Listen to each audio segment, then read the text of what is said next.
Kahit super late na talaga ay mag-a-upload pa rin ako ng mini vlog for today. Ngayong araw nga pala ay dadalhin namin ang aming anak sa center. Alas 9 na nga ng umaga ng mga oras na to pero hindi pa rin halata gawa ng may masamang panahon. Di bali na nga sumama yung panahon, wag lang yung ugali ko. Buti na lang talaga pagkababa nga namin dito sa may Riles, meron na kaagad kaming skate na nasakyan. At nabawasan nga ang aming lakarin pagkababa nga namin sa skate. Eto, for the lakad-lakad na kami papunta doon sa may center. Hindi ako magkakarga kay baby for today's mini vlog gawa ng kasama ko si partner. Kaya naman talagang buwelong-buwelo ako mag-video-video dito. Panay nga rin ang hawak nitong aming anak sa payong namin na napakaganda. Pwede nang ma-display sa museum ang aming payong gawa ng ang dami na niyang pinagdaanan.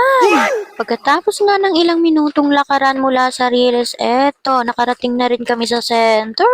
Pagkarating nga namin dito sa center, agad namang tinimbang nga itong aming anak. At himala nga, hindi nga umiyak nga itong batang ito. Ang bilis nga dumagdag nga ng timbang niya kasi ba naman ginagawang libangan ng dede.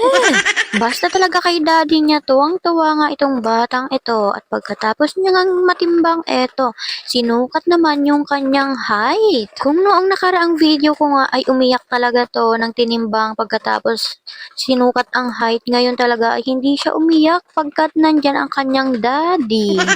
Mami at daddy nga ang ipapatawag nga namin sa amin dito sa aming anak gawa ng para sa mga lolo at lola niya ay mama at papa. Sa panahon ngayon, hindi na lang pang mayaman yung mami at daddy. Akala ko nga ay tuturukan si baby pagkatapos ay papainumin pala siya nitong vitamins. Kaya naman wala talagang iyakan for today's mini vlog. Mabilis nga lang kami dito sa center pagkatapos dumiretso na nga kami pa uwi. Habang si partner ko ay pagod na pagod sa kakakarga kay baby, ako naman eto pa video-video lang, hayahayang buhay.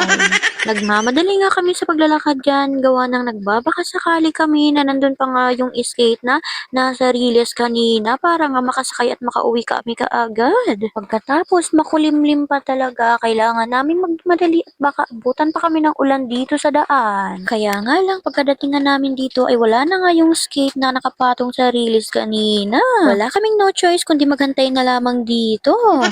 Hindi na nga kami gumamit ng motor gawa ng pareho lang din naman, maglalakad din naman kami. Ilang minuto nga rin talaga yung inantay namin dyan bago nga may dumating ang skate, kaya nga lang hindi pa naman kaagad umalis gawa ng meron pang inantay na pasahero na pumunta muna sa center. Dahil sobrang tagal nga nung skate na nauupuan namin at meron dumaan na panibagong skate, kaya naman sumakay na kami para nga kami ay makauwi na.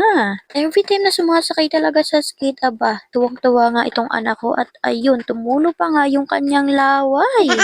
5 pesos nga pala yung bayad sa skate mula nga dito sa sitio namin, papunta nga doon sa sentro ng barangay. Pagkababa nga namin ng skate, eto, walang katapusang lakaran talaga ang buhay namin dito sa bukid. Kung nakikita nyo nga yung pathway na yan pataas dyan, aba, sa pinakaunahan pa nga niyan yung bahay namin. Mukhang namapek nga yung mga parinig ko dahil meron nga ditong nagtiklop na mga nilabahan. Kapag kinakausap ko kasi kanina yung anak ko, sinasabi ko, ang dami ko na naman labahin, ang dami ko pang tiklupin. Kaya pala biglang nanahimik itong partner ko kasi nga nagtitiklop siya dito at nag-video pa.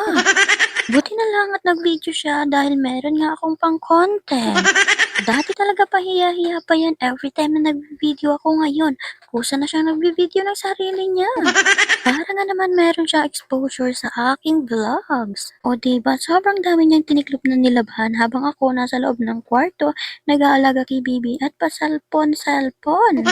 Panay nga kasi ang edit ko ng mga video ko pang affiliate. Buti na lang talaga marunong makiramdam itong partner ko. Sobrang nakakapagod kaya mag-cellphone at mag-edit na mag-edit. At eto, hindi lang pala pagtitiklop ng damit yung kanyang binidyohan, pati rin pala yung kanyang pagluluto. While nag-edit ako, ngayon ko lang to nakita, ha? Pagdating nga sa pagkain namin, siya talaga yung palaging in charge. Hindi naman sa in charge, siya lang talaga yung nagluluto para sa amin. Sipag yorn. Ang niluluto nga niya dyan ay corned beef, pagkatapos merong patatas. After niya magluto, ayan, naghain na nga rin siya kaagad pagkatapos tinawag niya na ako at eto, sabay na nga kami kumain pareho. Nakita ko lang talaga na meron pala kaming video while kumakain nung tapos na nga kami kumain at kinuha niya na nga yung cellphone. Hindi nga talaga ako na-satisfied sa kinain namin kaya ayan, humirit pa nga ako ng mangga. Ayun lang muna guys for today's vlog. Thank you so much for watching. Bye!